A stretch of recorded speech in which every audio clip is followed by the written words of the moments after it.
doesn't seem to think so. Come on, Sam, that's ridiculous. No need for any sort of medical diagnosis of gender dysphoria before being given the all clear to just change gender at 16.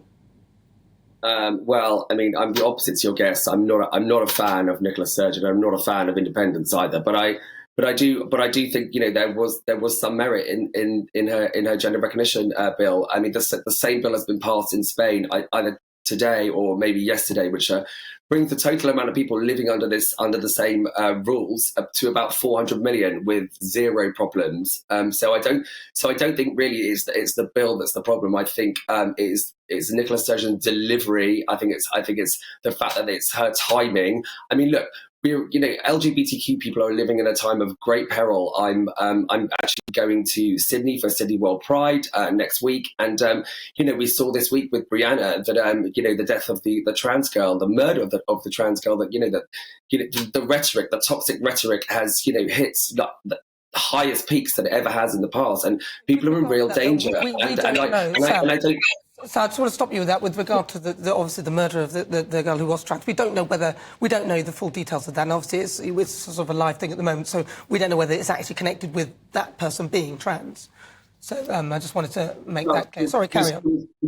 She was bullied non-stop she was bullied non-stop for being trans at school and removed from school, for her own protection. And of course, this is an ongoing case. So I mean, we can't say one way or the other. I agree with you, but we can all agree that the toxic rhetoric around the trans issues and around the trans debate has reached a horrific level. And we have to reverse it, and we have to stop it, and none of us here, and I know we have been on the same show talking about the fact that it's predatory men who are the problem, not trans women. They are dangerous. But that was the problem with the bill. See, you've exactly identified the problem with the bill. Predatory men who we don't know whether they'd be trans or not trans, we simply don't know. But the bill opened the door for those kind of people. James? Yeah, I agree, and I want equality as much as the next person. I hate any form of discrimination. But part of this was removed from the debate and the consultation exercise is the opinions of women right across Scotland. And Sturgeon, I agree with the point that was made about Sturgeon didn't sell this properly. She got in a pickle over this and didn't communicate it properly. And actually, Nicola Sturgeon's got her faults.